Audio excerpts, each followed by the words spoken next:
അതുപോലെ കുഞ്ഞേറ്റി എനിക്ക് മോതിരം ഭയങ്കര ഇഷ്ടമാണ്. നല്ല ഡിസൈൻസ് ഒക്കെ വരുന്ന മോതിരങ്ങളുണ്ടാവും. കാൽമോതിരാണല്ലോ ഇത്. കയ്യിലും കൂടി മോതിരം റിങ് വരുവാണെങ്കിൽ നമ്മളങ്ങനെ മോതിരം യൂസ് ചെയ്യാറില്ല അല്ലേ? ഇല്ലല്ല. എനിക്ക് +1 +2 പഠിക്കുമ്പോൾ മോതിരത്തിന് ക്രേസ് ആയിരുന്നു. എൻ്റെ കയ്യിൽ ഈ വിരലിൽ തന്നെ ഒരു 3-4 ഉണ്ടാവും ഒരുമിച്ച്. എന്നിട്ട് ഈ കയ്യിൽ 2 കയ്യിൽ നിറച്ച് മോതിരമായിരിക്കും. നല്ല രസം. പല ടൈപ്പിലുള്ള മോതിരങ്ങളുള്ളത്. കയ്യിൽ നിന്ന് ഇങ്ങനെ തിളങ്ങും. ടീച്ചർമാരൊക്കെ ചോദിച്ചിട്ടുണ്ട് ഓർമ്മ തരുമോന്ന്. അടുത്തൊന്നും നിൽക്കൂലോ.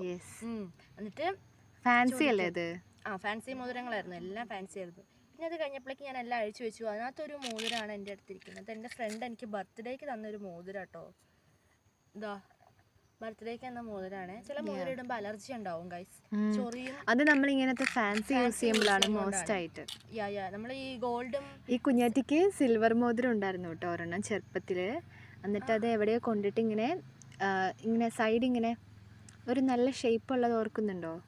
എവിടെ കൊണ്ടതാണോ കുഞ്ഞാറ്റി കടിച്ചിട്ട് ചളുക്കിയതാണോ എന്ന് എനിക്കറിയില്ല. ചളങ്ങി ഇങ്ങനെ ആയിപ്പോയി. ഇനി കടിക്കില്ലല്ലോ. ഇനി സിൽവർ ഗോൾഡ് കുഞ്ഞാറ്റി കടിക്കില്ല. പിന്നെ ഒരു എലസ് ഉണ്ട്. അത് ഞാൻ കുഞ്ഞാവായിരിക്കും കലാവിരുദ്ധകളെല്ലാം ഉണ്ട്. പിന്നെ നമ്മുടെ മിഞ്ചി എനിക്ക് തോന്നുന്നു വെള്ളിയിലും സ്വർണ്ണത്തിൽ കിട്ടുമെന്ന് എനിക്കറിയില്ല. വെള്ളിയിൽ കിട്ടും തോന്നുന്നു. അപ്പൊ അതൊക്കെ കാലിട്ട് കഴിഞ്ഞാൽ അടിപൊളിയാണേ.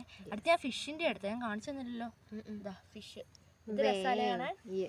അത് ഞാൻ എന്തായാലും കാലിടാം. അല്ല ഇത് കാലില് ഇട്ടിട്ട് നമുക്ക് എല്ലാം സൂം ചെയ്ത് കാണിച്ചു കൊടുക്കാം. അപ്പൊ ഈ 3 വിരലിലാണോ ഇടുന്നത്? എല്ലാത്തിലും ഇടുന്നുണ്ടോ? ഈ 3 വിരലിലിട്ടു. തള്ളവിരല് ഇടുന്നുണ്ടോ? ഇടണോ? നോക്കട്ടെ. ഡിസൈൻ ഉള്ളതുണ്ടോ നോക്കട്ടെ. ഇത് രസം ഉണ്ടാവും. പാകാവോ? തള്ളവിരലിൽ കാൽമോതിരം ഇട്ട് ഞാൻ കണ്ടിട്ടില്ല. സാധാരണ